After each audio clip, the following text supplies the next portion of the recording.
نحمده ونصلي على رسوله الكريم اما بعد فقد قال الله تبارك وتعالى كما ورد في سورة الحجرات اعوذ بالله من الشيطان الرجيم بسم الله الرحمن الرحيم يا ايها الناس انا خلقناكم من ذكر وانثى وجعلناكم شعوبا وقبائل لتعارفوا ان اکرمکم عند اللہ اتقاکم ان اللہ علیم خبیر صدق اللہ العظیم رب اشرح لی صدری ویسر لی امری واحلل عقدۃ من لسانی یفقہوا قولی اللہم ربنا الہمنا رشدنا واعذنا من شرور انفسنا اللہم ارنا الحق حقا وارزقنا اتباعہ وارنا الباطل باطلا وارزقنا اجتنابہ آمین یا رب العالمین۔ سورہ حجرات کی آیت نمبر 13 اس پوری صورت میں اس اعتبار سے منفرد ہے کہ اس میں خطاب یا ایھا الناس سے ہے۔ اب تک جو ہم نے 12 آیتیں پڑھی ہیں ان میں 5 مرتبہ یا ایھا الذین آمنوا یا ایھا الذین آمنوا یا ایھا الذین آمنوا 5 مرتبہ آیا ہے۔ پہلی مرتبہ آ رہا ہے یا ایھا الناس، اس کی وجہ کیا ہے؟ اس میں جو مضمون بیان ہو رہا ہے وہ پوری نوع انسانی میں مشترک ہے۔ یا ایھا الناس، اے لوگوں، انا خلقناکم، ہم نے تمہیں پیدا کیا۔ نوٹ کیجئے اس کو، یہ تمام انسانوں کے مابین پہلی وحدت مشترک ہے، وحدت مشترکہ جو سب کے درمیان ہے، کافر ہوں، مومن ہوں، مسلم ہوں، ہندو ہوں، پارسی ہوں، عیسائی ہوں، مشرق کے ہوں، مغرب کے ہوں، سرخ ہو، سفید رنگ کے ہوں، سیاہ ہوں، کوئی بھی ہو۔ سب سے پہلی بات مشترک کیا ہے؟ انا خلقناکم، پیدا ہم نے کیا سب کو۔ خالق ایک ہے، وحدت الہ، وحدت خالق۔ نمبر 2، من ذکر و انثی، اور یہ ہم نے پیدا کیا ہے ایک مرد اور ایک عورت سے۔ یہ دوسرا اہم نقطہ ہے۔ چاہے تمہاری نسلیں جدا ہیں، چاہے تمہاری شکلیں جدا ہیں، تمہاری رنگتیں جدا ہیں، تمہاری بولیاں جدا ہیں، کچھ بھی ہے، لیکن تم سب ایک انسانی جوڑے کی اولاد ہو، آدم اور حوا۔ گویا کہ وحدت آدم یہ دوسری مشترک چیز ہے تمام انسانوں کے مابین۔ وحدت خالق نمبر 1 اور وحدت آدم نمبر 2۔ ان 2 رشتوں میں تمام انسان ایک دوسرے کے ساتھ جڑے ہوئے ہیں۔ یہ دونوں رشتے جو ہیں یہ در حقیقت بنیاد بنتے ہیں ایک ہیومن بردرہڈ کی، انسانی سطح پر دوستی، اخوت، اس لیے کہ سب کے سب آدم اور حوا کی نسل سے ہیں۔ اب آپ سوچئے کہ اگر ایوولوشن کا وہ نظریہ جو اس وقت دنیا میں عام ہے وہ سامنے رہے، پتہ نہیں کوئی ایک پوری کی نسل تھی جو کسی ایوولوشنری پروسیس کے ساتھ وہ انسان بن گئی، ان کے درمیان کوئی رشتہ نہیں ہے۔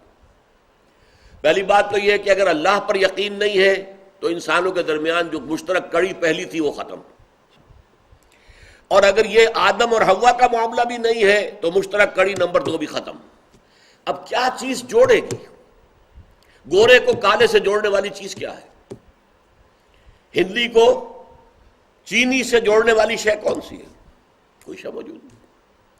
اور اس کی آپ کو اہمیت کا اندازہ اس سے ہونا چاہیے کہ جس زمانے میں ہم رہ رہے ہیں، اور در حقیقت حضور صلی اللہ علیہ وسلم جو ہے وہ اس دور کے فاتح ہیں۔ فاتح جو ہے وہ کانکرر کے معنی میں نہیں میں کہہ رہا، اگرچہ اس اعتبار سے بھی حضور فاتح عصر ہیں، لیکن میں کہہ رہا ہوں ابتدا کرنے والے۔ افتتاح کے کیا معنی ہوتے ہیں؟ شروع کرنے والے۔ سورہ فاتحہ اس لیے فاتحہ ہے، دی اوپننگ سورہ آف دی قرآن۔ تو در حقیقت اس دور انسانی کا افتتاح کیا محمد رسول اللہ نے، اور وہ دور انسانی اب آ رہا تھا کہ تمام نوع انسانی کے درمیان فاصلے ختم ہو جانے تھے۔ یہی تو وجہ ہے کہ حضور کی بعثت پوری نوع انسانی کے لیے، آپ سے پہلے کسی رسول کی بعثت پوری نوع انسانی کے لیے نہیں ہوئی۔ ذرائع رسل و رسائل نہیں تھے، آمد و رفت نہیں تھی، ایک جگہ کا رسول جو ہے اس کی دعوت پوری دنیا تک کیسے پہنچ سکتی تھی؟ ناممکنات میں سے تھا۔ لہذا علیحدہ علیحدہ مقابلات کے اوپر علیحدہ علیحدہ نبی آ رہے ہیں۔ حضور کو پوری نوع انسانی کے لیے نبی اور رسول بنا کر بھیجا گیا، اس لیے کہ اب دنیا قدم رکھ رہی تھی اس دور میں، جبکہ فاصلے کم ہو جائیں گے، اور آج ہم اس جگہ پہنچ چکے ہیں، فاصلے معدوم ہو گئے. اس لیے آج دنیا کو کہا جا رہا ہے گلوبل ولیج. یہ گاؤں بن گیا ہے، مختلف ملکوں کی حیثیت ان کے محلوں کی ہے، بس اللہ اللہ خیر صلاح. کیا فاصلہ رہ گیا؟ ہم اپنی آنکھوں سے دیکھ رہے ہیں کہ جو صحرا عراق کے اندر اس وقت ہو رہا ہے، یا بغداد پر جو آہن و آتش کی بارش ہو رہی ہے، آنکھوں سے دیکھ رہے ہیں. کہاں ہے فاصلہ؟ بش صاحب تقریر کرتے ہیں اور وہ وہاں پر جو ہے کسی پریس کانفرنس سے خطاب کر رہے ہیں، ہم اپنی آنکھوں سے دیکھ رہے ہیں. فاصلے ختم ہو گئے. لیکن یہ سارے فاصلے ختم ہوئے ہیں خارج میں. اندر انسان کے وہ فاصلے جو کہ تو ہیں. من دیگرم تو دیگری، میں اور ہوں تم اور ہو، میرے تمہارے درمیان کوئی قدر مشترک نہیں. میں واقعتاً یہ ہے کہ امریکی قوم کو اس اعتبار سے دستوری سطح پر، قانونی سطح پر ڈسکریمنیشن کو ختم کرنے کی جتنی کوشش کی گئی ہے، وہاں انسانی بس میں نہیں ہے کہ اس سے زیادہ کوشش کی جا سکے. کالوں اور گوروں کے درمیان ڈسکریمنیشن نہیں ہونی چاہیے. آپ کو معلوم ہے پہلے تو وہ غلامی تھے، پھر غلامی پر جنگ ہوئی، باقاعدہ ان کی سول وار ہوئی، پھر وہ سب آزاد کیے گئے. لیکن انہیں وہ اپنا ایکول، اپنے مساوی ماننے کو ہرگز تیار نہیں. دل تیار نہیں ہے. آپ قانون جو ہے وہ تو آپ جسموں کے اوپر جو ہے رائج کر سکتے ہیں، سزا دے سکتے ہیں، کچھ اور پنشمنٹ ہوگی، کچھ اور ہو جائے گا، وہ سب تیار ہے. لیکن دلوں کے اندر ایک دوسرے کے لیے جگہ نہیں ہے. وہاں کا ایک بڑا عجیب فنومینن ہے کہ اگر کسی اچھی آبادی میں جہاں سارے گورے آباد تھے، کوئی ایک کالا آتا ہے اور کوئی ایک مکان خرید لیتا ہے زیادہ پیسے دے کر، لالچ تو ہے نا. اب اس گورے کو پیسے زیادہ مل رہے ہیں، اس نے مکان، اب وہاں سب گورے وہاں سے کھسکنے شروع ہوتے ہیں. وہاں پراپرٹی کی قیمت کم ہو جاتی ہے، ہوتے ہوتے وہ ساری آبادی جو ہے وہ کالوں کی ہو جاتی ہے. پورے ڈاؤن ٹاؤنز جو ہے امریکہ کے، اب جو ساؤدرن اینڈ ہے مین ہیٹن کا، سب کالے بستے ہیں وہاں پر. اسی طریقے سے مین ہیٹن کا جو شمالی کونا ہے اس میں بھی سب کے سب کالے بستے ہیں. اسی طریقے سے واشنگٹن میں جو اصل ہے ڈاؤن ٹاؤن واشنگٹن، سارا بلیکس کا ہے. پھول کے جو ہے دلوں کا معاملہ جو ہے وہ بالکل اور ہے. دلوں کو جوڑنے کے لیے تو کوئی سیمنٹ سبسٹنس چاہیے نا. وہ سیمنٹ سبسٹنس کون سا ہے؟ بھائی میں ہوں اور یہ ہے، لیکن میری ماں ایک ہی ہے. ہم ہوا کی اولاد ہیں، ہمارا باپ ایک ہی ہے، ہم سب جو ہے آدم کی اولاد ہیں. اور سب سے بڑھ کر یہ کہ ہمارا خالق ایک ہے، سب اسی نے ہم کو بنایا ہے. یہ دو چیزیں آج انسانی عالمی سطح پر اخوت اور امن کی جو اگر بنیاد بن سکتی ہے تو یہ دو جڑیں ہیں. اگر جو دونوں جڑیں نہیں آئیں گی تو عالمی سطح پر امن کا پیدا ہونا، ایک دوسرے کے لیے اچھے جذبات کا پیدا ہونا، ایک دوسرے کے لیے اخوت کا پیدا ہونا، محبت کا ناممکنات میں سے. مغربی تہذیب اس اعتبار سے بانجھ ہے، آج کے علوم اس اعتبار سے بانجھ ہے. وہ انسانوں کو جوڑنے کے لیے کوئی بنیاد نہیں دے سکتے. ہیومن رائٹس کی بات تو ہوگی، لیکن سوال یہ کہ یہ دو انسانوں کو جوڑنے والی شے کون سی ہے؟ ایک قانون اور دستور کے درجے میں وہ چاہے کو جو کچھ کر لیں. میں کہہ چکا ہوں آپ سے کہ میں نے چونکہ بہرحال کئی مرتبہ امریکہ جانا ہوا، میں نے دیکھا ہے کہ قانونی سطح پر ڈسکریمنیشن کو روکنے کے لیے، ختم کرنے کے لیے جو انسانی امکان کے اندر ہے، حد امکان میں انہوں نے سب کچھ کیا. لیکن احساسات تو نہیں بدلتے. انڈیا کو سمجھا جاتا ہے دنیا میں ڈیموکریسی کا معجزہ ہے، بہت بڑی شے ہے، اتنا بڑا ملک، 1 بلین کے قریب لوگ جس میں آباد ہیں، اور پھر یہ کہ لٹریسی پرسنٹیج بہت کم ہے، سینکڑوں بولیاں ہیں، سینکڑوں نسلیں ہیں، نہ معلوم کیا، پھر بھی ڈیموکریسی کام کر رہی ہے. یہ وہ چیز ہے جس کی وجہ سے کہ اہل مغرب جو ہے بھارت سے بہت مرعوب ہے کہ انہوں نے جمہوریت کا اتنا بڑا جو ہے تجربہ کر کے دکھایا ہے. لیکن وہاں بھی آپ کو معلوم ہے اونچی ذات کے ہندو اور نیچی ذات کے ہندو ہیں، لیکن ان کے درمیان دشمنی، نفرتیں اس انتہا کی ہیں کہ اچھی طرح سمجھ لیجئے کہ ہندو مسلم فسادات جتنے ہوئے ہیں وہاں پر، اتنے ہی خونی جو فسادات ہیں وہ اپر کاسٹ اور لوور کاسٹ ہندوؤں کے درمیان ہوتے ہیں. ہری جنوں کی پوری بستیاں جلا دیتے ہیں. اب بھارت کی حکومت نے بھی طے کیا تھا کہ یہ جو نچلی قومیں ہیں ان کے لیے بھی میڈیکل کالج میں، فلاں کالج میں ان کے لیے سیٹیں مختص کی جائیں. بڑے فساد ہوئے وہاں پر، بہت دنگا ہوا. ملازمتوں میں ان کے لیے کوٹا اگر مقرر کیا تو بہت فساد، بہت ڈیمانسٹریشن، بہت دنگا، یہ سب کچھ ہے. تو اصل میں یہ آیت اس اعتبار سے اہم ترین ہے کہ یہاں اس سطح پر بات، ابھی تک ہم سطح پر بات کر رہے ہیں اسلامی معاشرہ، لیکن ظاہر بات ہے کہ اس پوری دنیا میں اس میں صرف اسلامی معاشرہ تو نہیں ہے، غیر اسلامی معاشرے بھی ہیں.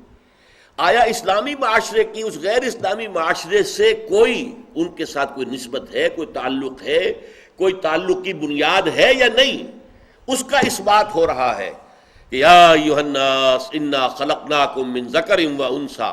اسی لیے میں نے آپ کو توجہ دلائی کہ یہاں یا ایھا الناس کہا گیا، یا ایھا الذین آمنوا نہیں کہا گیا.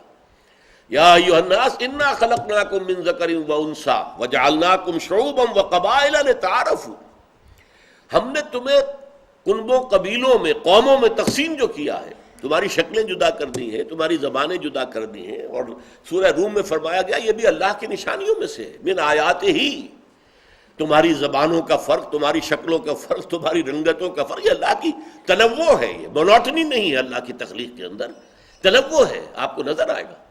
تو یہ اللہ کی بہت بڑی خلاقی کی مثال ہے، اس کا ثبوت ہے. تو ہم نے تمہیں بنا دیا کس لیے؟ لتعارفوا، تاکہ تم ایک دوسرے کو پہچانو. تمام انسانوں کی ایک ہی شکل ہوتی، ایک ہی زبان بولتے، ایک ہی رنگت ہوتی، کیسے پہچانتے یہ ہے کون؟ آپ کو معلوم ہے دو جڑواں بھائی، جو جڑواں بہنیں، ان کو ایک دوسرے سے علیحدہ پہچاننا مشکل ہو جاتا، اس لیے کہ جڑواں ہیں، ایک سی شکل لے کر آ گئے، کیا کریں گے؟ یہ تو دو جڑواں بھائیوں کا معاملہ ہے، پوری نوع انسانی ایک ہی رنگت، ایک ہی شکل و صورت کے ہوتے، تو کیسے پہچانتے؟ اب یہ جو ہمیں سہولت حاصل ہے، وہ جو شخص آ رہا ہے وہ چینی ہے، معلوم ہو گیا. آپ کو کچھ اور معلوم نہیں، آپ کو اس کی شکل سے، اس کی رنگت سے، اس کے نقش و نقوش سے آپ نے معلوم کرے چینی ہے. یہ جو آ رہا ہے یہ حبشی ہے، یہ فلاں کا ہے، یہ فلاں جگہ کا ہے، یہ فلاں جگہ، معلوم ہو گیا. اور جیسے ہی آپ نے یہ معلوم کیا، آپ کو اس کا تاریخی پس منظر بھی معلوم ہو گیا، ان کی ہسٹری کیا ہے، اس چائنیز کا کیا پس منظر ہے، کیا ہسٹری ہے، اور اس جاپنیز کا جو ہے کیا پس منظر ہے، کیا ہسٹری ہے. پھر یہ کہ ہیبیٹیٹ جو ہے ان کا، یہ کس ماحول میں پلے بڑھے ہیں اور کیا وہاں کا موسم ہے، اس کے اثرات بھی محسوس ہو جائیں گے. یہ سارا کچھ ہے در حقیقت تعارف، ریکگنیشن، پہچانو ایک دوسرے کو. اس کو بنائے عزت نہ بناؤ. سارا فساد جو ہوتا ہے وہ اس سے ہوتا ہے کہ گورے افضل، کالے یہ گھٹیا. یا we are the chosen people, we are the chosen race of the lord. ہم ہیں اللہ کی پسندیدہ اور چنیدہ اور جو ہے وہ نسل ہے، ہم قوم ہیں. جیسے جرمنوں کے اندر ہے کہ ہم we are a superior race, یہودیوں کے ہاں we are the chosen people of the Lord. گوروں اب اسی لیے دیکھیے ان اکرمکم عند اللہ اتقاکم. دیکھو تم میں اللہ کے نزدیک سب سے باعزت وہ ہے جو سب سے بڑھ کر متقی ہے. اس حوالے سے اب میں آپ کو یاد دلاؤں گا کہ یہ آیت جو ہے یہ ایک برزخی آیت ہے. اس سے پہلے کی دو آیتوں پر بھی اس کا عکس پڑ رہا ہے. تمسخر کیوں ہوتا ہے؟ آپ اپنے آپ کو بہتر سمجھتے ہیں دوسرے سے تو آپ تمسخر کر رہے ہیں. کسی کو تانا کیوں دیا جاتا ہے کہ آپ اس کے کسی عیب کی بنیاد کے اوپر اسے تانا دے رہے ہیں؟ کیوں اس کے برا نام رکھ دیا ہے؟ یہ سارا کیا؟ اپنی احساس برتری. ہم اعلیٰ ہیں، ہم افضل ہیں، ہم اونچے ہیں، ہم بہتر ہیں. در حقیقت وہ سارے جو عیوب ہیں، مجلسی جو خرابیاں ہیں، سماجی جو برائیاں ہیں، ان کا اصل سبب یہی ہے کہ اپنے آپ کو اونچا سمجھنا. یہاں پر اس کی جڑ کاٹی گئی. اور نمبر دو، اسلامی ریاست کا اعتبار سے کہ اسلامی ریاست کے کیا ہو سکتے ہیں تعلقات غیر مسلموں کے ساتھ، اس کے لیے بنیاد باندھ دی گئی. تو اس سورہ مبارکہ کا جو اہم مضمون ہے اسلامی ریاست، حیات ملی، اس کا بھی اہم مضمون آ رہا ہے. اور اس کے لیے یہ ان دو اہم مضامین میں سے جن میں سے ایک یہ آیت بحث کر رہی ہے، اور پھر ایک دوسری بات جو ہے وہ اگلے انشاءاللہ تعالی نشست میں ہم پڑھیں گے کہ اسلامی ریاست کی جو شہریت ہے، سٹیزنشپ، وہ ایمان کی بنیاد پر نہیں ہے، اسلام کی بنیاد پر ہے. ایمان جو ہے اس کو ہم ویریفائی نہیں کر سکتے. اس میں ایمان ہے یا نہیں ہے مجھے کیا پتا. ہم یہ بھی نہیں کہہ سکتے تمہارے اندر ایمان نہیں ہے، نہیں کہہ سکتے. لستا مومنا، ہم نہیں کہہ سکتے کہ تم مومن نہیں ہو، ہم نہیں کہہ سکتے. لیکن ہم یہ بھی نہیں کہہ سکتے، سرٹیفائی نہیں کر سکتے کہ اس کے دل میں ایمان ہے، کیا پتا. تو ایمان کی بنیاد پر جو ہے وہ اسلامی ریاست کی سٹیزنشپ نہیں ہو سکتی. سٹیزنشپ جو ہے، شہریت، اس کی بنیاد تو کسی ٹھوس چیز پر ہوگی. وہ ٹھوس چیز اسلام ہے. شہادت اللہ کی دے رہا ہے، اللہ محمد کی دے رہا ہے صلی اللہ علیہ وسلم. نماز پڑھتا ہے، روزہ رکھتا ہے، حج کرتا ہے، زکوٰۃ دیتا ہے، بس مسلمان ہے. اب دل میں اس کے کیا وہ جانے، اللہ جانے، ہمیں اس سے کوئی غرض نہیں. آخرت میں جا کر پورا جو ہے کھل جائے گا، دودھ کا دودھ، پانی کا پانی علیحدہ ہو جائیں گے. لیکن یہاں ہمیں اس بحث میں پڑھنے کی ضرورت ہی نہیں. ابھی ہم اس آیت پر گفتگو مکمل کر رہے ہیں. اب دیکھیے ایک اور اصول، قرآن مجید میں اہم مضامین کم سے کم دو مرتبہ ضرور آتے ہیں. اب یہ جو آیت ہے یا ایھا الناس انا خلقناکم من ذکر و انثی وجعلناکم شعوبا وقبائل لتعارفوا ان اکرمکم عند اللہ اتقاکم ان اللہ علیم خبیر. یقیناً اللہ تعالیٰ علیم اور خبیر ہے. اللہ کے نزدیک تم میں باعزت جو ہے گورا نہیں ہے، کالا نہیں ہے، پیلا نہیں ہے، سرخرو نہیں ہے، بلکہ وہ ہے جس کے دل میں تقویٰ ہو. بلال حبشی دل میں تقویٰ ہے، اسے عمر فاروق بھی سیدنا بلال کہہ کر پکار رہے ہیں. یہ اسلام کا کمال ہے. اسی وجہ سے ایچ جی ویلز نے، اگرچہ اس نے اپنی جو تاریخ عالم کی دوسری کتاب ہے، 2 کتابیں اس شخص نے لکھی ہیں اور بہت دونوں قیمتی ہیں، بہت معلوماتی ہیں. A short history of the world اور ایک concise history of the world. یہ concise history of the world بڑی ہے. اس میں جو حضور پر چیپٹر ہے، پہلی بات تو یہ آپ کو بتا دوں کہ اس میں حضور کی سیرت پر بڑے رقیق حملے کیے گئے، بالکل ایسے ہی جیسے وہ آج کل کا ہمارا جو ہے کیا نام ہے اس کا سلمان رشدی، اسی طرح کے حملے اس نے کیے. اور یہ صرف بتا بھی اس لیے رہا ہوں کہ معلوم ہو جائے اسٹیبلش جو ہے دشمن ہے، دوست نہیں ہے حضور کا. اس لیے کہ عربی کہاوت یہ ہے کہ الفضل ما شہدت بہ الاعداء، اصل فضیلت وہ ہوتی ہے جس کی گواہی دشمن دے. تو اسٹیبلش ہوا کہ دشمن ہے. لیکن جب آیا ہے حجۃ الوداع کے خطبے کے اوپر اس نے کوٹ کیا، اس میں جو الفاظ لا فضل لعربی علی عجمی ولا لعجمی علی عربی ولا لأحمر علی اسود ولا لأسود علی احمر الا بالتقوی کلکم بنو آدم وآدم من تراب. دیکھو کسی عرب کو کسی اجمی پر کوئی فضیلت نہیں، نہ ہی کسی اجمی کو کسی عرب پر کوئی فضیلت ہے، نہ کسی گورے کو کسی کالے پر کوئی فضیلت ہے، نہ کسی کالے کو کسی گورے پر فضیلت ہے. یہ آپ حیران ہوں گے، امریکہ میں جو ایکسٹریمسٹ تحریکیں ہیں کالوں کی، بلیکس جو ہے امریکنز ہیں، وہ کہتے ہیں ہم اعلیٰ ہیں، یہ گورے جو ہیں یہ گھٹیا ہیں. ان کا کہنا یہ کہ ہمارا رنگ پکا ہے، ہم پکے ہیں، پوری تخلیق شدہ تو ہم ہیں، یہ تو کچے لوگ ہیں، ان کا رنگ کچا ہے، ان کی حیثیت جو ہے گھٹیا ہے. اور وہ اپنے جو ان کے مراکز ہیں ان میں بیٹھ کر وہ مذاق اڑاتے ہیں ان کا، گوروں کا، اور ایسے ایسے فقرے چست کرتے ہیں. اس معاملے میں بہت تیز ہیں. اس حوالے سے میں تو حیران ہوا تھا جب میں نے حدیث میں پڑھا کہ اچھا کالوں کو بھی یہ احساس تھا کہ ہم افضل ہیں. تو میں نے تو امریکہ میں جا کے دیکھ لیا، حضور نے اس کی بھی نفی کی. نہ کسی گورے کو کسی کالے پر کوئی فضیلت ہے، نہ کسی کالے کو کسی گورے پر، سوائے تقویٰ کے. دیکھو تم سب آدم کی اولاد ہو، اور آدم کو اللہ نے مٹی سے پیدا کیا تھا. اللہ اللہ اور خیر صلی اللہ. کون اونچا کون نیچا، کون بڑھیا کون گھٹیا، کون اعلیٰ کون ادنا، کوئی سوال ہی پیدا نہیں ہو. ان جملوں پر ایچ جی ویلز نے جو تبصرہ کیا ہے بہت پیارے الفاظ تھے، لیکن بدقسمتی سے اس کا تازہ ایڈیشن جو ہے اس میں سے ان کو نکال دیا گیا ہے. یہ میں نے اس لیے کہا کہ مبادہ آپ کہیں جا کر وہ کتاب تلاش کریں اور دیکھیں کہ اس میں تو نہیں ہے یہ الفاظ. تو آپ اگر جائیں اور جو پبلک لائبریری ہے، پنجاب پبلک لائبریری یا کسی اور لائبریری سے پرانا ایڈیشن نکالیں تو آپ کو یہ الفاظ ملیں گے. Although the sermons of human equality, fraternity and brotherhood were said before also. اگرچہ انسانی حریت و اخوت و مساوات کے واعظ تو دنیا میں پہلے بھی کہے گئے تھے. And we find a lot of these sermons in Jesus of Nazareth. اور ہمیں حضرت مسیح ناصری کے کلام میں بھی اس کے بہت سے واعظ ملتے ہیں. عیسائی ہونے کے باوجود لکھ رہا ہے یہ. But it must be accepted. لیکن یہ بات ماننی پڑے گی that it was محمد صلی اللہ علیہ وسلم، کہ یہ محمد کی ہستی تھی صلی اللہ علیہ وسلم who established a society based on these principles for the first time in human history. جنہوں نے تاریخ انسانی میں پہلی مرتبہ ان اصولوں پر ایک معاشرہ بالفعل قائم کیا ہے. واعظ کہنے تو آسان ہے، انسانی مساوات کے، اخوت کے، برادرہڈ کے اور انسانی آزادی کے، حریت کے واعظ جتنے چاہو کہہ لو، لیکن ان اصولوں پر معاشرہ قائم کرنا، کہا کہ پہلی شخصیت محمد ہے پوری تاریخ انسانی میں جنہوں نے ان اصولوں پر معاشرہ قائم کیا. تو یہ آیت اس اعتبار سے بہت اہم ہے، اور عالمی سطح پر امن اس کے بغیر نہیں ہو سکتا.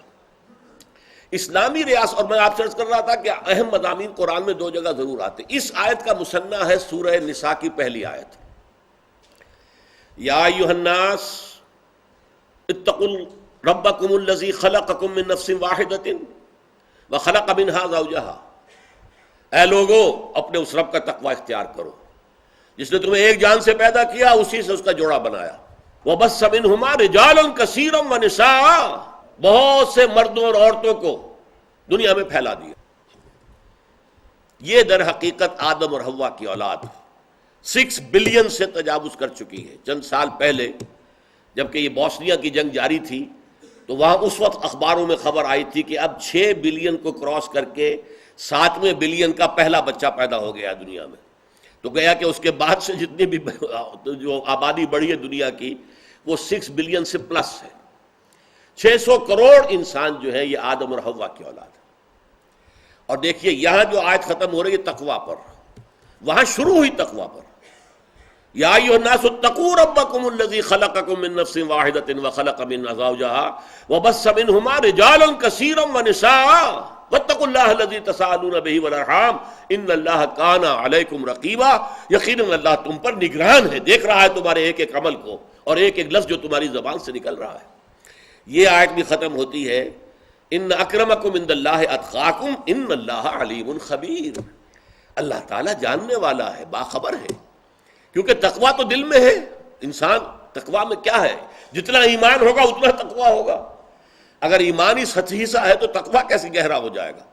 ایمان گہرا ہے، ہر وقت یہ احساس ہو کہ اللہ مجھے دیکھ رہا ہے، میں اس کی نگاہوں میں ہوں، اور میں کوئی لفظ جو بول رہا ہوں وہ بھی ریکارڈ ہو رہا ہے۔ ایک ٹیپ ریکارڈر کہیں میرے اندر لگا ہوا ہے، اور وہ ٹیپ ریکارڈر جو ہے وہ تو یہ ہے کہ نخرج لہ یوم القیامت کتابا یلقاہ منشورا، وہاں سورہ بنی اسرائیل سے تو محسوس ہوتا ہے ہماری اپنی گردنوں کے اندر کوئی ہے جو ابھی تک ہماری ڈسیکشن میں نہیں آئی ہے کوئی چیز، لیکن ہے، ہم نے ان کی گردنوں کے اندر ان کا اعمال نامہ لٹکایا ہوا ہے۔ وَنُخْرِجُهُ يَوْمَ الْقِيَامَةِ كِتَابًا يَلْقَاهُ مَنشُورًا، اب نکال دیں گے اس کتاب کو، اس اعمال نامے کو، اور وہ چھوٹا سا مینیچر جو ٹیپ ہے، ویڈیو ٹیپ چلنا شروع ہو جائے گا، یہ آپ کا قول ہے اور یہ آپ کا عمل ہے، دیکھ لیجئے، اقرأ کتابک کفیٰ بنفسک اليوم علیک حسیبا، خود حساب کر لو۔ یہ صورتحال جو ہے قیامت کے دن پیش آنی ہے۔ بہرحال جیسے کہ وہاں فرمایا ان اللہ کان علیکم رقیبا، اللہ تعالیٰ تم پر نگران ہے، تمہاری ایک ایک حرکت، تمہارا ایک ایک عمل اس کی نگاہ میں، ایسے یہاں فرمایا ان اللہ علیم خبیر، یہ نہ جانو کہ اللہ کے علم میں نہیں ہے، اللہ تعالیٰ سب کچھ جاننے والا ہے، باخبر ہے۔ اب اس میں ایک مسئلہ اور پہچان لیجئے، دیکھیے مسلمانوں کا تعلق غیر مسلموں سے جو اس آیت کی روح سے میں بیان کر رہا ہوں، 2 حالتیں ہیں جو مختلف ہو سکتی ہیں امکانی طور پر۔ کوئی غیر مسلم معاشرہ اور غیر مسلم ملک اگر ہاسٹائل ہے ٹورڈز مسلمز تو آپ ان کے ساتھ کوئی اچھے تعلقات نہیں رکھ سکتے۔ اگر وہ ہاسٹائل نہیں ہے، نہ خود آپ کے خلاف اقدام کر رہے ہیں، نہ یہ کہ آپ کے خلاف کسی اور کی مدد کر رہے ہیں، یہ سورہ ممتحنہ میں تفصیل سے مضامین آئے، تب بھی یہ تو ہے ان تبروہم وتقسطوا الیہم، ان کے ساتھ اچھے بنیادوں پر تعلقات رکھو، ان کے لیے ان کے ساتھ نیک سلوک بھی کرو، حسن سلوک کرو، بلکہ یہاں تک بھی تالیف قلب کے لیے بھی، ان کے دلوں کو نرم کرنے کے لیے بھی، اسلام کی طرف کھینچنے کے لیے بھی حسن سلوک جو ہے اس سے نہیں روکا جائے گا، لیکن ان کے ساتھ بھی ولایت باہمی دوستی اور ایک دوسرے کی پشت پناہی، یہ تعلق نہیں ہوگا، یہ ایمان کے منافع۔ اللہ اہل ایمان کے ولی جو ہے انما ولیکم اللہ ورسولہ والذین آمنوا، اے مسلمانوں تمہارے ولی، حقیقی دوست، تمہارے پشت پناہ، تمہارے مددگار، تمہارے حمایتی، وہ صرف اللہ ہے، نمبر 1۔ اللہ ولی الذین آمنوا یخرجہم من الظلمات الی النور، سب سے بڑا ولی تو ہمارا اللہ ہے۔ پھر اللہ کا رسول ہے صلی اللہ علیہ وسلم، اللہ کے ملائکہ ہیں، نحن اولیاؤکم فی الحیات الدنیا وفی الآخرہ، یہ ہم پڑھ چکے ہیں اسی منتخب نصاب میں۔ لیکن اس کے بعد ہمارے ولی صرف اہل ایمان ہیں، انما ولیکم اللہ ورسولہ والذین آمنوا۔ یہ جو رشتہ ولایت ہے، لا تتخذوا اليہود والنصارى اولیاء، یہودیوں کو اور نصرانیوں کو کبھی بھی اپنا ولی نہ بنانا۔ آج سب سے بڑا فساد جو دنیا میں ہو رہا ہے، کیوں ہو رہا ہے؟ اس لیے کہ ہم نے نصارہ کو، یہودیوں کو اپنا ولی بنا لیا۔ وہی یہودیوں کو اگر کسی نے نہیں بنایا تو نصارہ کو بنایا ہے، جو کہ ان کے سرپرست ہیں، جن کے کھوٹے پر وہ ناچ رہے ہیں، وہ تو در حقیقت عیسائی ہیں، خاص طور پر جو پروٹیسٹنٹ ہیں، بیپٹسٹ ہیں، وہ ہے سب سے بڑے، کیونکہ ہم نے ایک سیمینار کیا تھا ہیوسٹن میں، تنظیم اسلامی کا کنونشن تھا اینول، یہ کوئی 4-5 سال کی بات ہے، تو ایک سیشن رکھا تھا جس میں ایک یہودی عالم کو بلایا گیا، ایک کرسچین کو اور ایک مسلمان، ہماری طرف سے باسط بلال نے تقریر کی۔ وہ جو یہودی تھا، وشوگراڈ اس کا نام تھا، ہی واز پروفیسر ایمیریٹس وہاں کی کسی یونیورسٹی میں، بڑا معمر آدمی تھا۔ اس نے، میں حیران ہو گیا، اس نے کیسی کیسی باتیں کہی۔ اس نے کہا اسرائیل کے سب سے بڑے سپورٹر تو یہ کرسچنز ہیں، یہودی نہیں ہے۔ کرسچن زائنسٹ جو عیسائی ہیں لیکن زائنسٹ اصل میں وہ ہے۔ اور یہ بات بعد میں واضح ہوئی مجھ پر، کیونکہ اس وقت تو میرے لیے انکشاف تھا۔ بعد میں جو ہے خاص طور پر ٹرمپٹ نامی ایک رسالہ جب میں نے پڑھا ہے تو معلوم ہوا کہ 100% درست کہہ رہا تھا وہ۔ ان کے سب سے بڑے سپورٹرز تو وہ ہیں، پیسہ وہ دے رہے ہیں، امریکہ کے کھونٹے پر وہ ناچ رہا ہے، شیرون کو قرار دیا جا رہا ہے مین آف پیس۔ یہ کیا ہو رہا ہے؟ اور اس نے ایک اور بات بھی کہی، اس پر بھی میں حیران ہوا بہت۔ اس نے کہا Islam is the ideal religion for the whole of humanity except Jews. اسلام جو ہے بہترین مذہب ہے تمام انسانوں کے لیے سوائے یہودیوں کے۔ اب وہ یہودیوں کو اس نے کیوں ایگزمپٹ کیا یہ میں نہیں جانتا، اور کچھ جواب بھی اس نے دیا تھا۔ میں نے اس شخص سے، چونکہ اس نے بڑی اچھی باتیں کہی تھی، تو ایک انفرادی ملاقات بھی کی تھی۔ اس انفرادی ملاقات میں میں نے اس پر ایک حجت قائم کی جس کا جواب وہ نہیں دے سکا۔ میں نے کہا ڈیوٹرونومی، کتاب الاستثناء جس کو کہتے ہیں اردو میں، اس کے 18ویں باب کی 18ویں آیت جو ہے اس کا مصداق آپ کس سے سمجھتے ہیں؟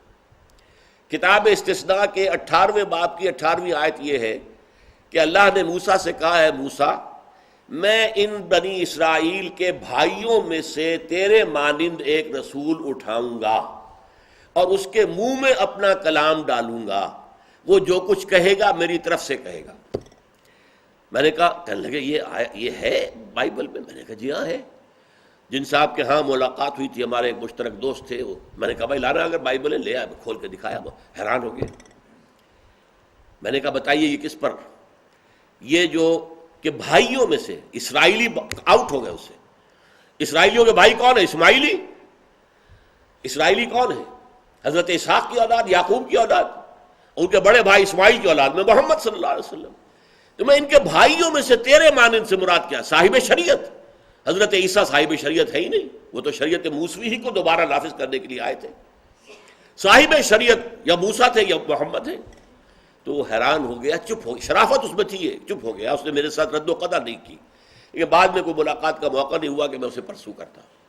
بہرحال یہ آیت مبارکہ اس اعتبار سے نوٹ کر لیجئے کہ مسلمان یا اسلامی ریاست یا اسلامی معاشرے کے غیر مسلم معاشروں یا غیر مسلم افراد کے ساتھ ایک تعلق کو متعین کرتی ہے کہ چاہے وہ غیر مسلم ہے، کافر ہے، لیکن یہ کہ وہ بہرحال تمہارے بھائی ہیں آدم و حوا کے حوالے سے، اور تمہارے اسی اللہ نے، رب نے انہیں بھی پیدا کیا جس نے تمہیں پیدا کیا، لہذا وہ انسانیت کا تعلق جو ہے وہ تمہارے ان کے درمیان برقرار رہنا چاہیے، حسن سلوک، نیکی، بھلائی، الا یہ کہ کوئی ہاسٹائل ہو، تمہارے خلاف کوئی اقدام کر رہا ہو، تمہارے دین کے خلاف کوئی اقدام کر رہا ہو، یا تمہارے خلاف اقدام کرنے والے کسی شخص کی یا کسی قوم کی مدد کر رہا ہو۔